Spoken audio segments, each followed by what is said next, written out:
At the corner of Lake and Pulaski Streets, on the west side of Chicago, the Bethel Center stands as an example for revitalizing a forgotten neighborhood in a way that is good for the neighborhood as well as the environment. It really truly has been a model for other organizations, other communities across the country to see that, you know, you don't have to have a magic wand, or you don't have to have all the money in the world to make these things happen, that you can take pieces of it and incorporate them into your daily life and into the life of the community. In response to the wishes of the community, and in collaboration with Farr & Associates architectural firm, the Bethel Center was designed and built on an old brownfield site that Bethel rehabbed. In addition to the coffee shop and the daycare center, it houses other retail businesses, a community bank, an employment training and technology center, and was built at a major bus and L stop. Bethel New Life, a nonprofit faith-based community organization, has been in the business of revitalizing the West Garfield neighborhood for over 25 years and intentionally decided to build green. The architecture and the mechanical and lighting systems were tightly integrated together. So if you look over my shoulder, for example, one of the key strategies was daylighting. And so we put in two-story skylights in the center of this building. And so there's a skylight on the roof on the top of the second floor, and it admits lights here at the ceiling of the first floor. And that prismatic shaped, it's sort of diamond-shaped skylight there bounces the light across the back of the room. Green buildings are a critical part of our solution to making Chicago a green city. Buildings also have a significant contribution to climate change. Our buildings use about 40% of the energy, specifically electricity, used in this country. So by making them more energy efficient, we can actually improve air quality through less coal that may be burned in the region. So this building specifically, some of the features that you can see behind me are the solar panels. There's an array of solar panels. Those panels use the sun's rays to actually generate energy, which offsets what's needed in the building. Basically, the solar panels take the sunlight, they turn it into electricity, which then goes to what's known as an inverter. And that inverter takes this direct current electricity that goes into the inverter, and that inverter syncs that with the grid, and it feeds that energy basically into the building, into your building electricity supply. So it's offsetting your energy that you're using, that you're buying from your utility company. There's also this awning system, which is kind of a specialty for which Aspire created the modules for. It's a unique building element because the PV panels actually serve as a part of the building instead of just being put on the top of it. You can see them back here. They're an architectural element that serves as kind of an awning over the sidewalk as rain protection as well. You can also see a green roof behind me. That's about 2 to 4 inches of soil. This is super light soil, so you don't need to do too much structural reinforcement on the building, and plants. And that soil absorbs storm water, so when it rains, you get less storm surge going into the storm sewer system, creating flooding. It also helps to cool the building.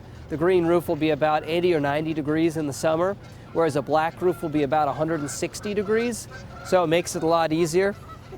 It also attracts wildlife, as you can tell. There's some geese landing behind us. In addition to providing a habitat for birds, bees, and bugs, and reducing the strain on the city's wastewater system, the green roof also acts as a filter for toxins that are in rainwater that get absorbed and cleaned by the dirt. To do a green building, you aspire to integrate the envelope of the building, the sort of perimeter, the walls and roof, with the mechanical systems. And so the architecture, beyond being an attractive enclosure for indoor space, now does this double purpose. It's helping us achieve our energy goals. In this case, we pioneered a couple of systems that were very little used in Chicago. One is the walls are a 12-inch thick concrete sandwich. There's 3.5 inches of concrete, 7 inches of insulation, and 2.5 inches of concrete on the inside. They built right on a train line. That serves a number of functions. One, it makes it easier to get to for people that don't own a car. And owning a car is expensive. It costs about $6,000 a year to own and operate a car. So by being on a transit line, they can serve people that don't own cars, and that'll help their customers save money. It also improves the environment because you don't need people driving here. It reduces congestion. So transit-oriented development is a critical part of building green, developing green in the city of Chicago. And so you see the green line behind us. And that's a great way that this building has helped to improve the neighborhood and the city of Chicago and the environment. The Bethel Center is applying for gold certification from LEED, which stands for Leadership in Energy and Environmental Design. LEED was created by the U.S. Green Building Council and is a nationally accepted benchmark for the design, construction, and operation of high-performance green buildings. The Bethel Center is 50% more energy efficient than typical buildings. 10% of the building materials used contain recycled content. 50% of the wood used in the building is certified by the Forest Stewardship Council. This certification is awarded to forest managers who adopt environmentally and socially responsible forest management practices. During and after construction, volatile organic compounds were flushed out before the building was occupied. VOCs are gases emitted from certain materials that have adverse health effects, negatively impact indoor air quality, and contribute to sick building syndrome, which increases employee-related illnesses. By choosing to use low to no VOC paints, sealants, adhesives, and carpets, Bethel is promoting a positive, productive indoor atmosphere for employees, which cuts down on absences and healthcare costs. 88% of the building's rooms are daylit. It is a non-smoking building, and Bethel has also implemented a green cleaning program.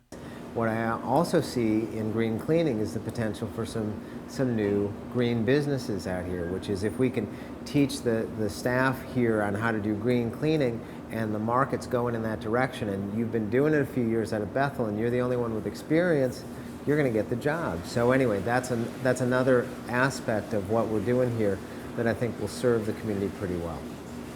This building is a great example of how you can build green. We hope it'll be a model. It is already a model for developers, for nonprofit organizations in the city and in the region.